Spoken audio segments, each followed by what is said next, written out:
মনে করো তোমার কাছে তিনটা বিন্দু আছে, এই তিনটা বিন্দু একই সরলরেখায় অবস্থিত না। এখন আমি তোমাকে বললাম যে এই তিনটা বিন্দু থেকে কয়টা সরলরেখা তৈরি করা যায়। এখন এটা নিশ্চয়ই সবাই জানো যে পৃথিবীর যে কোনো দুইটা বিন্দু সমরেখ, পৃথিবীর যে কোনো দুইটা বিন্দু হচ্ছে সমরেখ। তার মানে যে কোনো দুইটা বিন্দু দিয়ে আমি একটা সরলরেখা টানতে পারি, কোনো সমস্যা নাই। তাহলে এখন চিন্তা করো, আমি যদি এই দুইটা বিন্দুকে চুজ করি তাহলে একটা সরলরেখা পেয়ে যাব। যদি এই দুইটা বিন্দুকে চুজ করি তাহলে একটা সরলরেখা পেয়ে যাব। যদি এই দুইটা বিন্দুকে চুজ করি তাহলে আর একটা সরলরেখা পেয়ে যাব। তার মানে আসলে যে দুইটা দুইটা করে বিন্দু চুজ করা মানেই একটা একটা করে সরলরেখা চুজ করা। তাহলে এখানে যদি মোটমাট বিন্দু থাকতো n সংখ্যক, তাহলে সরলরেখা পেতাম আমরা কয়টা আসলে nc2 এতগুলা। তাহলে n সংখ্যক বিন্দু থেকে টোটাল সরলরেখার সংখ্যা হচ্ছে nc2। শর্ত হচ্ছে কোনো তিনটা বিন্দু একই সরলরেখাতে অবস্থিত না।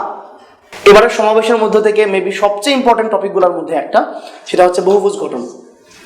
বহুভুজ গঠনের টপিকটা কেমন, যে তোমার কাছে র্যান্ডমলি অনেকগুলা বিন্দু আছে, সেখান থেকে তুমি কতগুলো বহুভুজ তৈরি করতে পারো। বহুভুজ মানে কি, সেটা ত্রিভুজ হতে পারে, চতুর্ভুজ হতে পারে, পঞ্চভুজ হতে পারে, যা ইচ্ছা তাই হতে পারে।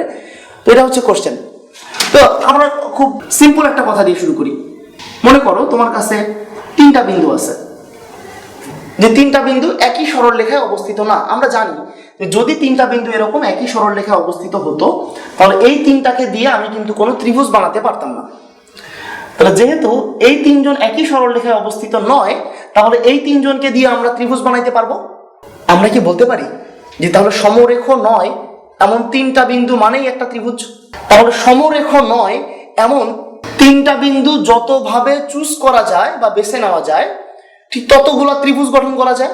তাহলে যদি এখানে বিন্দু থাকতো মনে করো 5টা, তাহলে বলতো এই 5টা বিন্দু থেকে কয়টা ত্রিভুজ তৈরি করা যেতে পারে? বা একটা হচ্ছে এই তিনটাকে যদি চুজ করি তাহলে এই ত্রিভুজ, যদি এইটা আর এইটাকে চুজ করি তাহলে কয়টা ত্রিভুজ? আরেকটা ত্রিভুজ। যদি আমি এই তিনটাকে চুজ করি তাহলে কিন্তু আরেকটা ত্রিভুজ। যদি এই তিনটাকে চুজ করি তাহলে কি হবে? আরেকটা ত্রিভুজ। যদি এটাকে চুজ করি তাহলে আরেকটা ত্রিভুজ। তার মানে যতভাবে আমি তিনটা করে বিন্দু চুজ করতেছি ততভাবে একটা করে ত্রিভুজ পেয়ে যাচ্ছি। তাহলে ত্রিভুজের সংখ্যা কয়টা? আমরা লিখে ফেলতে পারি ত্রিভুজ সংখ্যা ইকুয়াল টু 5c3। কিন্তু যদি এখানে 5টা বিন্দু না থেকে বিন্দু থাকতো n সংখ্যক, তখন ত্রিভুজ সংখ্যা হতো আসলে nc3 এতগুলা। এবং যদি আমি ত্রিভুজ সংখ্যা না বলে আমি যদি বলে দিই চতুর্ভুজ সংখ্যা, তাহলে সেটা হবে nc4। যদি বলতাম পঞ্চভুজ সংখ্যা তাহলে nc5। যদি বলতাম ষড়ভুজ সংখ্যা তাহলে কত হতো? nc6। বাট শর্ত কোনটা? শর্ত হচ্ছে কোনো তিনটা বিন্দু একই সরলরেখায় থাকতে পারবে না।